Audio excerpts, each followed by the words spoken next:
Сәлем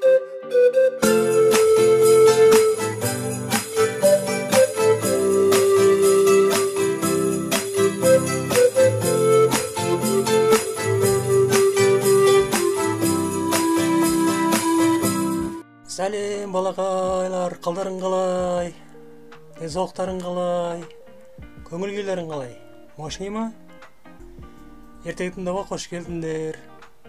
Бүгін ертегіші Айбек ағайларың өте көңілді. Өйткені сендерді көріп отыр. Жарайсыңдар. Балабақшаға, мектепке жыламай барып жүрсіңдер ма? Жыламай барыңдар, Көңіл күйлерің күшті ма? Ертегі тыңдауға дайынсыңдар ма бүгін барлықтарың? Ондай болса бүгін ертегімізді ары қарай жалғастырамыз, Мектепте сабақтан бес алған балалар бар ма? Кәне, кім бес алды? Жарайсың. Мектепте бес алып жақсы оқып жүріңдер, ағайларыңа, апайларыңа сүйкімді болып, жақсы оқып жүрсіңдер, ертең күшті президент, министр, ғалым, ұшқыш боласыңдар, Жарайсыңдар. Керемет. Ертегі тыңдап алып, ұйықтап, тәтті түстер көріп, одан кейін ертесінде балабақшаға, мектепке барғанда жақсы оқып жүретін болсаңдар, өздеріңді жақсы ұстап жүретін болсаңдар, онда күшті балақай боласыңдар. Бүгін ертегіші Айбек ағайларың тағы да сендермен бірге ертегі оқиды. Бүгінгі ертегіміз өткендегіден де қызық болады. Күннен күнге қызықты ертегілерді оқи береміз сендермен бірге. Дайынсыңдар ма? Неке ұйықтайтын уақытта болды, Бәрін жақсылап отырып алыңдар, жақсылап жатып алыңдар. Содан кейін ертегімізді бастайық. Бүгін қандай ертегі оқиды екенбіз? Кітапшаны ашып қарап жіберейік. Бүгінгі оқитын ертегіміз кішкентай маса деп аталады екен. Масаны бәріміз білеміз ғой, ызың етіп жүретін, шағы болатын, аңдарды, адамдарды бәрін аямай шағады, шаққаннан кейін шаққан жері қышиды, Сондай кішкентай маса жөнінде оқиды екенбіз бүгін. Ондай болса, бастайық. Кішкентай маса дүниеге келе салып, өмірге келе салып, кішкентай екен өзі, соның өз-өзіне бүйтіп, қарай бастапты қызығып. Міне қандай күшті, қандай әдемі, сұлумын. Ғажайып деп осыны айтқандай тамаша бұл деген. Деп өзіне өзі қатты қызығып қарапты. Аяғына қараса, аяқтар 6 екен. 1, 2, 3, 4, 5, 6, 6. Ұзын, сондай түзу, керемет екен. Сон 4 аяқпен тік тұрады екен да, ал қалған 2 аяғы қорғайды екен оны. Енді қорғаушы аяқтар екен ол, қорғап тұрады екен. Олар денесіне ештеңені жақындатпай тұрады екен. Соны көріп, вау, қандай күшті менің аяқтарым депті. Сосын өзінің енді қанаттарына қарапты. Қанаттары ұшатын. Қандай мөп-мөлдір, қандай жағы тынық, өте тап-таза, сондай деп қарап, жеп-жеңіл, жүрсеңіз тез көтеріп кетеді мені ұшқан кезде депті. Мұртшасы бар ондай жерде, тұмсығының жанында мұртшасы. Мұртшалары жұмсақ, үлпілтек екен. Ал тұмсығы, бүйтіп тұратын тұмсығы бар, сол жебе сияқты бізде екен. Ине сияқты. Өтте. Инемен тесіп кіріп кететін өте үшкір екен. Ал мен не жасай аламын деп маса өз-өзіне сұрақ қойыпты. Сонымен өзін не істей аламын деп ары бері отырыпты. Не істей аламын. Сонымен ән шырқап көріпті. Ән айта алады ғой, зыз деп. Әні сондай нәзік, жіңішке, күшті, сондай құлаққа жағымды деп ойлапты. Осылай ән айтатын кім бар мен сияқты деп мақтаныпты. Сосын соны мақтанатын кімге барып мақтанғысы келетін ары қарап бері қарап біреуге барып мақтанғысы келіп сөйтіп тұрыпты да ұшып мақтанатын адам іздепті. Яғни аңдарды, орманның ішіне кіріп аңдардың ішінен кімге мақтансам болады екен деп қарапты. Сосын бірінші әнін кімге айтып көріпті? Бірінші әнін суға айтып көріпті. Өйтіп ағып жататын суға ғой, өзенге айтып көріпті. Өзен тыңдашы, мен ән айтып берейін саған деп.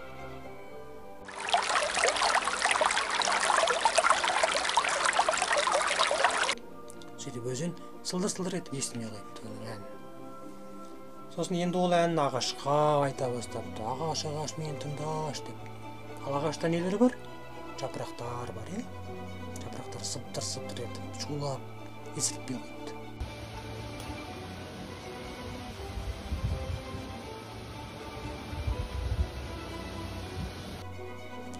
Сөйтіп ағаш тыңдамай қойыпты. Сөйтіп жүргенде масаға тышқан кездесіпті. Білеміз ғой, чих ететін кішкентай ғана тышқан. Кішкентай маса оғанда әнін айтып берейінші депті.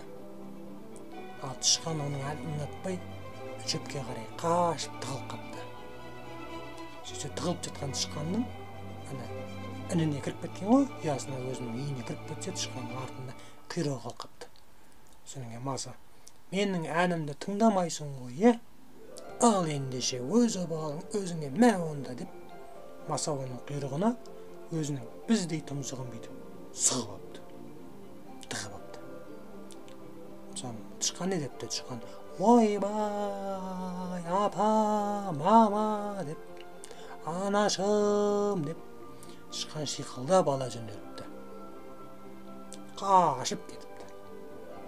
Тышқанның жаңағы мамалап, апалап қашып келе жатқанын көрген қоян жолдан.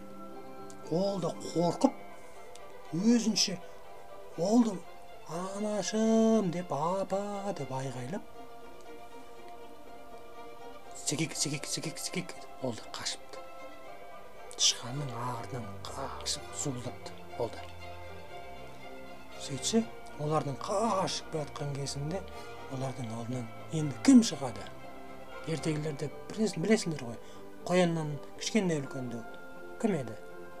Өте қу түлкі, түлкі шығыпты.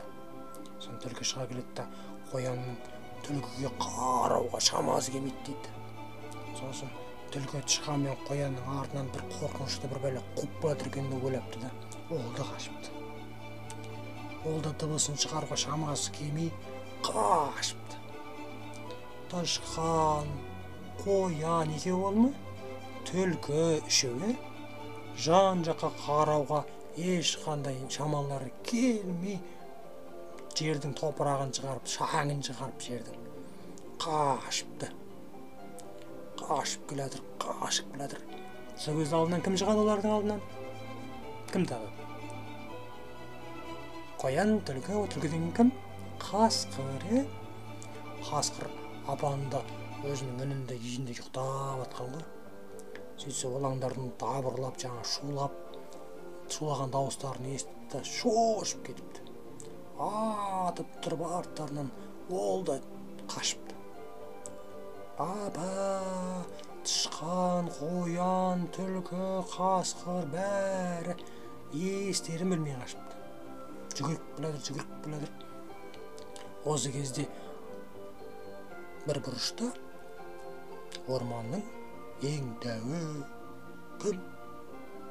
Қоңыр аю. Аю қана құмырсқалар бар, кішкентай құмырсқалар. Сол құмырсқалардың илеуінде ойнап отқан ғой, шұқылап бетіп. Сөйтсе, ол да жанынан шулап қашып бартқан аңдарды көріп, бір жаман бір бәле келе жатыр екен ғой деп ойлап, ол да қараңғы бәрінің артынан жүгіріпті, ол да қашыпты. Сөйтіп, ол андай тарпаңдап жүгіреді ғой, дәу ғой, бүйтіп. Жүгіріп келеді, тышқан, қоян, түлкі, қасқыр, аю жүгіріп келатыр. Бір уақытта қоян сұрайды ғой тышқаннан. сен неге мамаңды шақырдың, анашың шақырдың дейді ғой. Маса депті. Содан кейін түлкі де сұрапты. Не деп? Маса дейсің ба? Иә. Содан кейін біз кімнен қашып келатырмыз деп ойлап едім. Әй, маса ғой, маса деп қоймай қойыпты. Сонымен қасқыр алдына кетіп барған қасқыр сап артына бұрып, кім деп.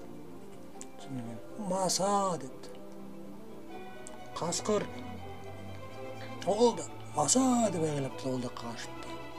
Сонымен аю бір уақытта артына бұрылып дәу қасқыр, біздің артымыздан кім қуып келе жатыр?